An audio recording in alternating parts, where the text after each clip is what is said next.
নমস্কার বন্ধুরা, বাঙালি রান্নাঘরে তোমাদের সবাইকে স্বাগত।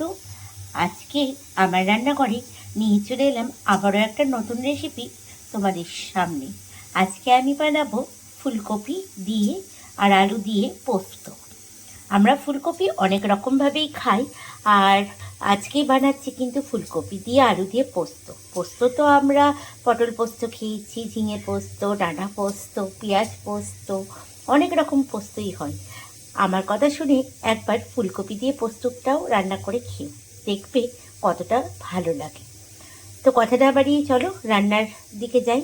তো প্রথমে ফুলকপিগুলোকে একটু মোটা মোটা করে কেটে নিয়েছি, দেখতেই পাচ্ছ। আর এখান দিয়ে ভাপ বেরোচ্ছে দেখে তোমরা নিশ্চয়ই বুঝতে পারছো যে ফুলকপি আর আলুটা আমি একসঙ্গে কিন্তু জলের মধ্যে ভাপিয়ে নিয়েছি। এবার ফুলকপিগুলোকে লাল লাল করে কিন্তু তেলে ভেজে নেব। তো কড়াইয়ের মধ্যে সর্ষের তেল দিয়ে দিয়েছি, আর তোমরা সবাই জানো ফুলকপি ভাজতে কিন্তু একটু বেশি তেল লাগে। তো তেলটা গরম হয়ে গেছে, এবার আমি এক এক করে ফুলকপিগুলো তেলের মধ্যে দিয়ে দেব। সামান্য একটু লবণের ছিটে দেবো, তাহলে তেলটা ছিটাবে না, তার জন্য। এবার তাহলে ফুলকপিগুলো লাল লাল করে ভেজে নেব। তো ফুলকপিগুলো এখানে ভাজা বসিয়ে দিয়েছি, ততক্ষণে ফুলকপিগুলো লাল লাল করে ভাজা হোক, আর ততক্ষণে কিন্তু আমি পোস্তটা বেটে নিই। তো এখানে মিক্সি দিয়ে নিয়েছি, আর এখানে আমি 2 চামচ মতো পোস্ত দিলাম।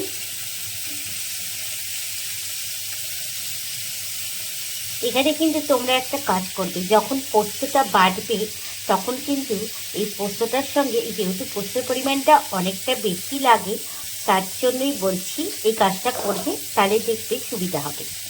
তো পোস্তর সঙ্গে একটুখানি পেঁয়াজ দিয়ে দেবে, তাহলে কিন্তু টেস্টটাও ভালো লাগে। এইভাবে পোস্তর সঙ্গে পেঁয়াজ দিয়ে কিন্তু পোস্তটা বাটবে, তাহলে পোস্তটার পরিমাণটাও কম লাগবে আর পোস্তটা খেতেও টেস্টি হবে। এবার দেবো স্বাদ মতো লঙ্কা। এখানে কিন্তু আমি 10-12টা লঙ্কা দিয়েছি, আর এখানে দিয়ে দিলাম হাফ টমেটো। টমেটোটা দিলে পরেও একটু টেস্টটা অন্যরকম লাগে। এবার একসঙ্গে চলো সবগুলো বেটে নিই।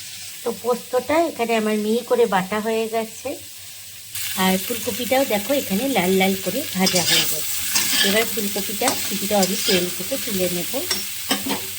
আর বাঙালিদের খাবারের মধ্যে পোস্তটা কিন্তু একটা অন্যতম খাবার, তাই তো? পোস্ত আর প্রদীপ ডাল হলে তো পাতে আর কিছু লাগবে না। এবার ওই কড়াইয়ে আমি তেল বসিয়ে দিলাম। তেলটা গরম হয়ে গেলে কেটে ভাপিয়ে রাখা আলুগুলো তেলের মধ্যে এবার দিয়ে দেব।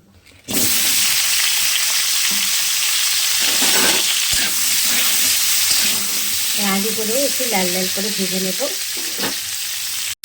আর এখানে কিন্তু আমি ডুবো ডুবো করে দেখো পেঁয়াজগুলো কেটেছি। এই পেঁয়াজ কাটা নিয়েও একটা ভালো গল্প আছে। আমরা যখন বাপের বাড়িতে পোস্ত খেতাম মায়ের কাছে, তখন কিন্তু কোনোদিনও এরকম ডুবো ডুবো করে পেঁয়াজ কাটা হতো না, মা কিন্তু কুচিয়েই পেঁয়াজটা দিত। কিন্তু শ্বশুরবাড়িতে যখন এলাম তখন আমার শাশুড়ি মাকে দেখতাম এরকম মোটা মোটা করে পেঁয়াজ দিয়েছে। সত্যি বলছি, মায়ের ওই কুচানো পেঁয়াজের থেকে এরকম ডুমো ডুমো করে পেঁয়াজ দিয়ে পোস্ত রান্না করে একদিন দেখো, পোস্তটা কিন্তু অসাধারণ খেতে হয়। এবার পেঁয়াজ আর আলুটা লাল লাল করে ভেজে নেব। তো এখানে লাল লাল করে পেঁয়াজ আর আলুটা ভাজা হয়ে গেছে। এবার ভেজে রাখা ফুলকপিগুলো এর মধ্যে দিয়ে দেব।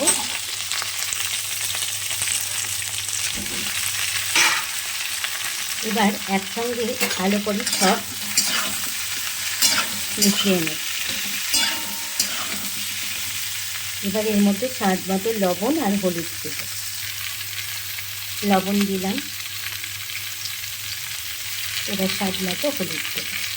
এবার একসঙ্গে সব ভালো করে মিশিয়ে নেব। এবার পোস্তটা দিয়ে আমি হালকা করে ঢাকা দিয়ে দেবো। পোস্তটাতে জল দিয়ে একসাথে, পোস্তটা কিন্তু তোমরা ভাজবে না,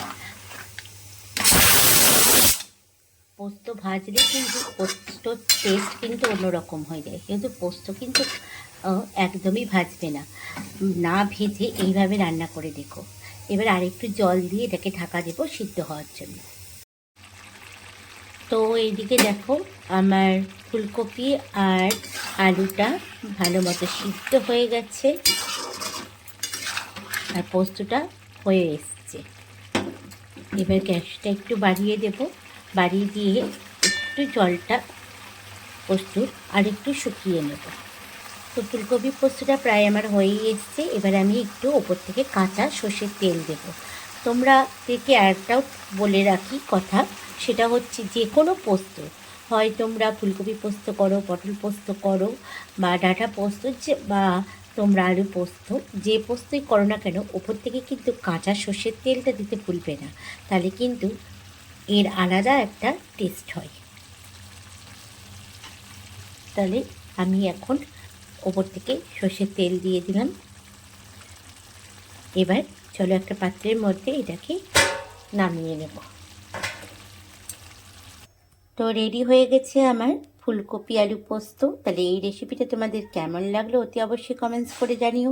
ভালো লাগলে লাইক করো, আর এইরকমভাবে তোমরাও বাড়িতে বানাও আর বানিয়ে খাও, আর খেয়ে কিন্তু অতি অবশ্যই কমেন্টস করে বলো তোমাদের কেমন লাগলো রান্নাটা। তাহলে দেখা হচ্ছে আবার একটা নেক্সট ভিডিওতে। সবাই ভালো থাকবে, সুস্থ থাকবে। আজকের মতো সবাইকে টাটা।